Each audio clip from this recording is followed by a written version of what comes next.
Hello everyone, my name is Brianne Stevens, and today I'm going to talk to you a little bit about the Universal Design for Learning Guideline 7 and a piece of technology that I found that might be helpful in engaging students with that guideline.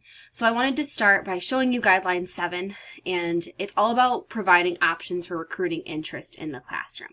Any teacher who's been in any classroom knows that students are far more likely to learn and be engaged in the content if they are actually interested in what that content is. And that's just a human fact. I am always more interested in reading a book about something that I enjoy or a genre that I enjoy than reading a mystery novel. I'm not a fan of mystery, so that doesn't engage me as much. And so if we want to create this awesome learning environment for students, and we want all students to be involved, then we need to make sure that they are interested in the material. Now, it's not going to happen all the time, but some of our at-risk students, English language learners, students with rough backgrounds, and students with disabilities, it's much more important. We need to make sure that they feel a part of the classroom community.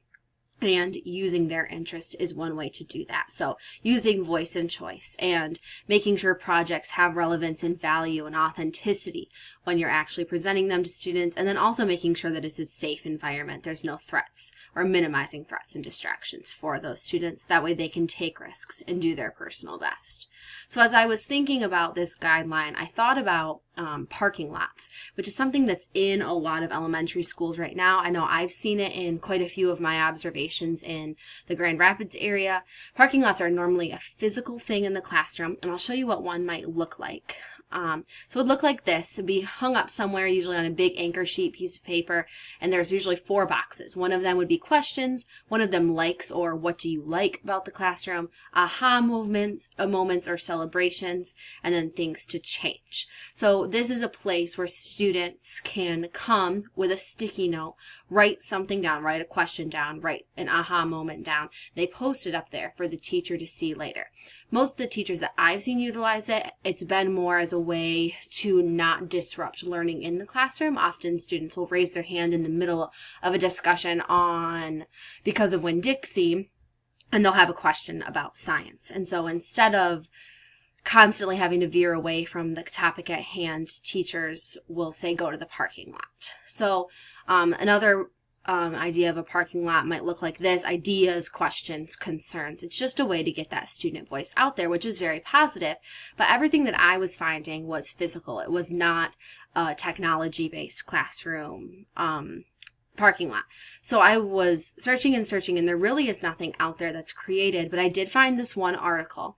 It's Technology in the Classroom, which was a part of my PLN, and this article was all about a virtual parking lot and how this website called Lino is the perfect way to do it. Now, Lino's a lot like Padlet, so if you're familiar with that, then you'll already be familiar with the way that Lino works. It is just a space that you and anyone that's a part of your group that you invite to be a part of your group can post text, videos, images, and then also hyperlinks and also documents. You can attach documents. So the ways that this author decided to talk about Lino was using exit cards, theme sorting, posting a video, anything like that. But at the very beginning, he says that the virtual parking lot is what originally brought him to Lino.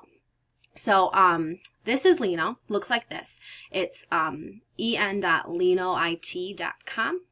And it's very easy to sign in. I already have my login, but it was nice to see that you could sign in with your Twitter, Facebook, or Google. So I've been logging in with my Facebook, which has worked perfect.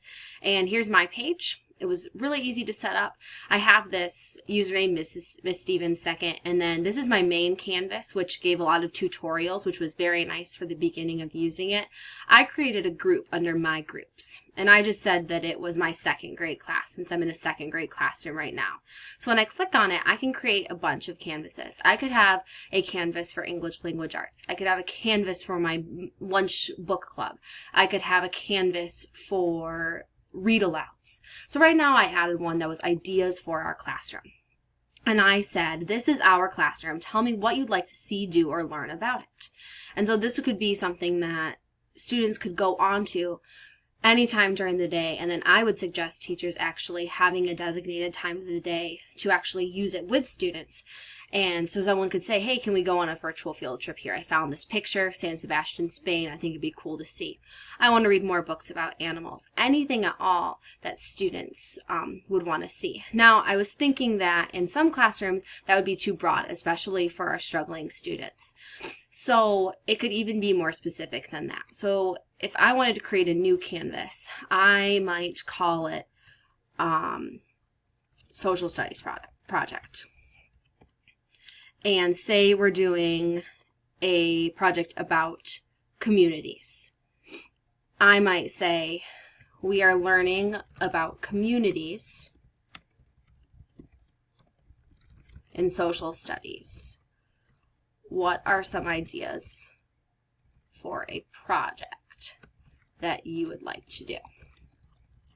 I can make it nice and big. I can change the color. I can change the color of the actual sticky note, and I can post it.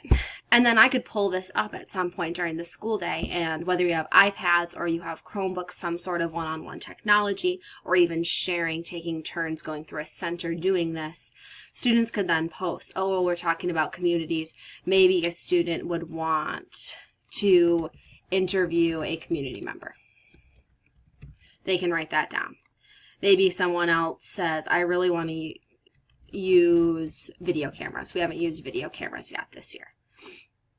And then the teacher can pull this up and say, you know, I looked at all of these great ideas, and the interviews with community members kept coming up. A lot of you thought that that was a great idea. So I've decided that we're actually going to use this. So thank you for telling me what you would like in our classroom. And that's going to make it so students can be involved. And it's promoting that authenticity that UDL 7 requires. I also liked in this article, they mentioned that Lino and Padlet are tricky for students who may have some physical handicaps. And the great thing with Lino is that you can actually use a recording device like Croak.it online or on some sort of app, and you can actually copy and paste a URL so students could speak their idea. They could speak their suggestion, and then it can go right on that same page. So that's something that any student could use. Maybe they're just more of a verbal communicator. They can use that. Or maybe it's a student who really just does not have the fine motor skills to be typing something out or to be clicking on different letters on their iPad. So I think that's a great way to even differentiate that. I also just like that once it's up there, all the ideas are anonymous. So students are not thinking, oh, who said, can we use video cameras? So that's really nice. And if it's a time that everyone's doing it together, then everyone's a part of the community, and the teacher can make sure that he or she is really putting value on the student voice. So when I look at this, I see, okay, it's showing what the students actually want to do, and it's responding to what students want to do. So teachers could look for then what's going to be the most authentic project here? Or, okay, I'm going to read these books about animals because my students really want to learn about animals right now. Minimizing the threat, I just like that it's kind of taking the person, the face, out of the actual suggestion. Walking up to a parking lot that's physical, it's very obvious who put it up, and even handwriting can be an indicator. This is online, it's digital, so it's not as obvious. So, I think that helps a lot, and I think it would be engaging for students and a way that they can see that their thoughts matter. So I hope you enjoyed and can use Lino in your classroom.